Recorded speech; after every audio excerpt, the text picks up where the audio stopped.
નમસ્તે ગુજરાત, આપ જોઈ રહ્યા છો સંદેશ ન્યૂઝ અને આપની સાથે હું છું લખમા। બુલેટિનની શરૂઆત કરીએ।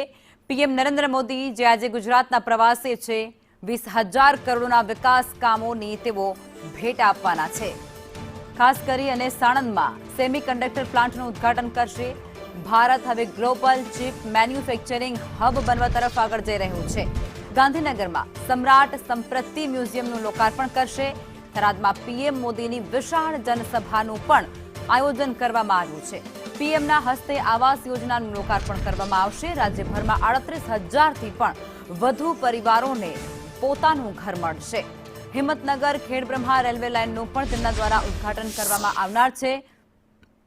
આ સાથે રેલવે કનેક્ટિવિટી ક્ષેત્રે નવી સુવિધાઓ પણ લોકો માટે ઊભી થશે।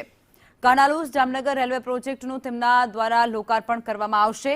અમદાવાદમાં 4,640 કરોડના વિકાસ કામોનું લોકાર્પણ વડાપ્રધાન મોદી કરવાના છે। અમદાવાદ ધોલેરા 6 લેન હાઈવે પણ લોકોની અવરજવર માટે ખુલ્લો મૂકવામાં આવશે।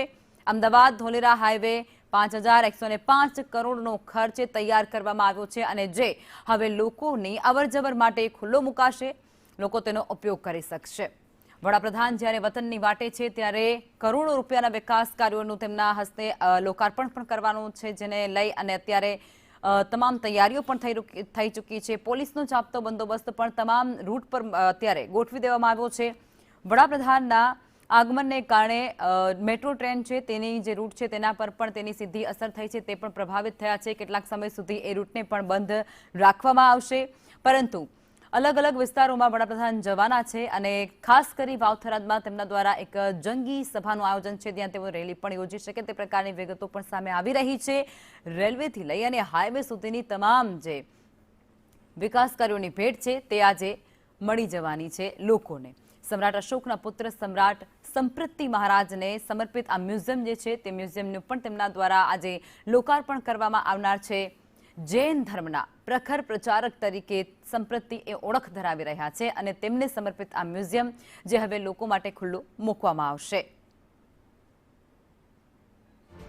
વડાપ્રધાન નરેન્દ્ર મોદી જ્યારે વતનની વાટે છે અને ખાસ કરી તેઓ અલગ અલગ વિસ્તારોની મુલાકાત લેવાના છે, તે તમામ વિસ્તારોમાં લોકોને કરોડો રૂપિયાની ભેટ મળવાની છે।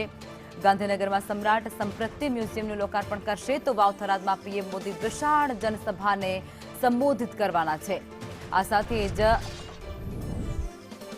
જે સાણંદ છે ત્યાં મેન્યુફેક્ચરિંગ હબ છે, ચીપ જે બનાવવાની ત્યાં શરૂ થવાની છે, તેને લઈને પણ તેમના દ્વારા કરોડોના વિકાસ કાર્યોની ભેટ ત્યાં આપવામાં આવનાર છે અને સાણંદમાં સેમિકન્ડક્ટર પ્લાન્ટનું તેમના દ્વારા ઉદ્ઘાટન કરવામાં આવશે। યાત્રા દરમિયાન થરાદમાં ચાંપતો પોલીસ બંદોબસ્ત પણ ગોઠવી દેવામાં આવ્યો છે, કારણ કે જંગી સભાનું આયોજન ત્યાં કરવામાં આવનાર છે। અનેક દિગ્ગજ નેતાઓ પણ ત્યાં પહોંચવાના છે। વડાપ્રધાન પોતે ત્યાં જવાના છે અને તેને લઈને પણ અનેક તૈયારી થઈ ચૂકી છે। વડાપ્રધાન નરેન્દ્ર મોદી ગુજરાતની મુલાકાતે આવી રહ્યા છે, જ્યારે વિવિધ વિકાસના કાર્યોની ભેટ અમદાવાદીઓ રાજ્યભરના લોકોને આપવાના છે। સાથે જ વાવ-થરાદમાં અનેક પરિવારો 22,000થી પણ વધારે પરિવારો હશે કે જેમને ઘર પરિવાર મળી રહેશે। સાથે સાથે વિકાસના કામોમાં ગ્લોબલ મેન્યુફેક્ચરિંગ હબ તરીકે સાણંદમાં વધુ એક વિકાસના કાર્યનું લોકાર્પણ કરવાના છે। સાથે જ ગાંધીનગર કોબા ખાતે પણ જૈન સમુદાયના મ્યુઝિયમનું ઉદ્ઘાટન કરવાના છે, જ્યાં અનેક સાંસ્કૃતિક વારસો જે જળવાયેલો છે તેની સંસ્કૃતિથી સૌ કોઈ વાકેફ થાય તેવા ઉદ્દેશ્ય સાથે વડાપ્રધાન આજે મ્યુઝિયમનું લોકાર્પણ કરવાના છે। સાથે સાથે એક તરફ સ્થાનિક સ્વરાજ્યની ચૂંટણી પણ છે અને તેને જ લઈને અલગ અલગ વિકાસના કાર્યોની સાથે સાથે ચૂંટણી અંગે પણ ચર્ચા થાય તેવી સંભાવનાઓ છે તે જોવા મળી રહી છે। વડાપ્રધાન નરેન્દ્ર મોદીનો ગુજરાતનો જે પ્રવાસ છે તે ખૂબ મહત્વપૂર્ણ આજના દિવસનો માનવામાં આવી રહ્યો છે। અંદાજિત 9 વાગ્યાની આસપાસ તેઓ અમદાવાદમાં આવશે અને અમદાવાદ બાદ તેઓ સીધા ગાંધીનગર, સાણંદ અને વિવિધ વિકાસના કાર્યોની ભેટ આપશે। સાથે જ વાવ-થરાદમાં વર્ચ્યુઅલી હાજર રહેવાના છે, જ્યારે થરાદમાં પણ જનસભા છે તેનું પણ પૂરતું બંદોબસ્ત છે તે કરવામાં આવ્યું છે। વડાપ્રધાન નરેન્દ્ર મોદી આવી રહ્યા છે, જેને લઈને પોલીસનો ચુસ્ત બંદોબસ્ત, રિહર્સલ્સ પણ કરી દેવામાં આવ્યા છે। તમામ સુરક્ષા બંદોબસ્ત, સુરક્ષા વ્યવસ્થા અમદાવાદ શહેરમાં ગોઠવી દેવામાં આવી છે। જી આભાર દિવ્યા, જોડાયા તે બદલ।